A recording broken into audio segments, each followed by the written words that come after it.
नमस्कार सांग मैंने Pradeep Kumar lifestyle YouTube channel को आपको स्वागत। सांग मैंने चैनल नुआ होते चैनल लाइक करेंगे, सब्सक्राइब करेंगे, शेयर करेंगे, कारण मुझे जहाँ वीडियो प्रथम पोस्ट करी आपड़ ता प्रथम देखिपारे। चलतु आज वीडियो स्टार्ट करवा।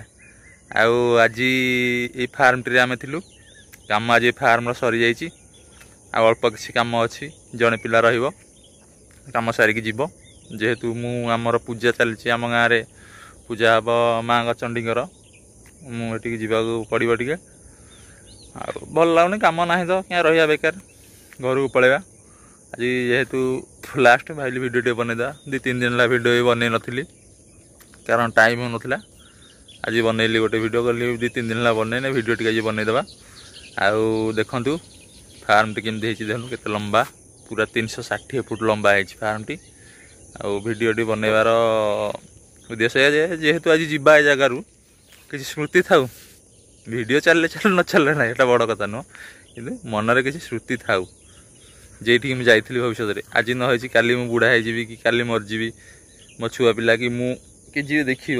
मोर गोटे स्मृति रहा ना यूट्यूब तो केवे कटनी तेणुक वीडियो टी बनई जाऊँगी ये फार्म रु।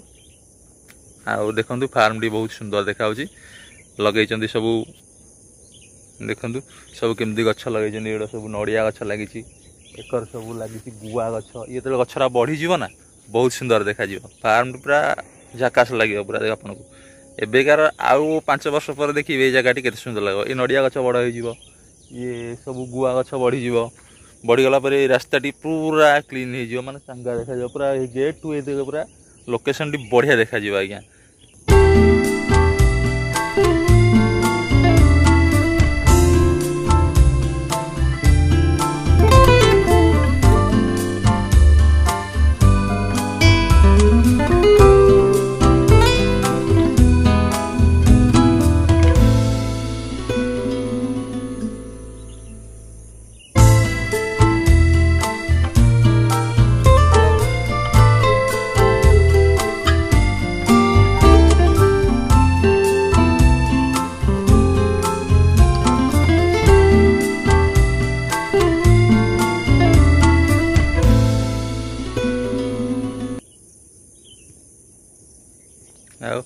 आज घर को जाऊँगी घरे गले आपन को देखे वीडियो करी मो गाँव केमती दशहरा पूजा पालन हुए केमती पर्वपर्वाणी पालन हुए। आमर से जो रावण पोड़ी आमर जोरंदार फेमस आज्ञा भल रावण पोड़ी हुए ये आमर दुर्गा माँ 2-3 जगह स्थान में माँ पूजा पाती। आउ जीवा कामाख्या जीवार अच्छी टे देखेबी कामाख्या नगर दशहरा आपन को एमती सबू बुलिकी दशहरारे किसी वीडियो देखेबी आपन को कड़े कड़े जाऊँगी कौन करुँची आउ एमती वीडियो देखापी मो चैनल को जोड़ी हूँ लाइक करूँ शेयर करूँ सब्सक्राइब करूँ नुआ नुआ वीडियो भल करे कि खराब करे सपोर्ट टी दरकार आपणकर आपण सपोर्ट ही आम आगू नवाकू रास्ता देखे आज्ञा। आउ एमती माँ पूजा चलो अबिका काली बोधे आरंभ हो गले माँ पूजा आरंभ हो गले काली 3-4 दिन पूरा माँ आसबे पूरा गहली गहली लगे संसार पूरा शुद्ध हो आज्ञा चारिआडे मंत्र ध्वनि परिपूर्ण हो माँ मूर्ति सब मंडप माने पूजा पाइब देखिए प्रायतः गाँ गहली रे बहुत बहुत बढ़िया होची। आपन कहते कटक भुवनेश्वर देखुं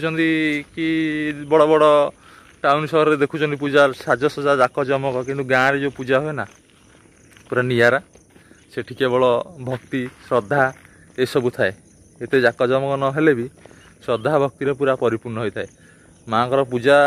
जेबेठू आरंभ हम देखिए आप गोटे अलग फिलिंग्स आस मन में माँ आसवे जो पृथ्वी धरापृष्ठ को बहुत खुशी लगे। आउ 4 दिन खंडे चले माँ पूजा दुनिया मंत्र चंडीपाठ हुए आमर से आमर माँ ग्राम देवी चंडी मंदिर में चंडीपाठ होना चलो पूरा 4 दिन 5 दिन एतके बहुत भक्त आसती भोजी भात दुनिया हुए मुझे गले से सब देखेबी। आउ जेहेतु आज घर को जाऊँगी घरे गले आपन को देखेबी केमती कौन सब करुच्ची आउ माँ पूजा देखेबी कि आमर यज्ञ होची देखिए यज्ञ रे पूरा 5 दिन 4 दिन पूरा माने मंत्र चलो जे बंद हेनी तो चंडीपाठ पूरा शुभुव सका उठे चंडीपाठ शुणे संध्यारे चंडीपाठ शुणे आउ किछि दिन में किछि नहले 2-4 दिन में मन पवित्र हो जाए आज्ञा सत न नहीं 2-4 ଦିନ ପାଇଁ ନିଶ୍ଚୟ ମନ ପବିତ୍ର ହେଇଯିବ।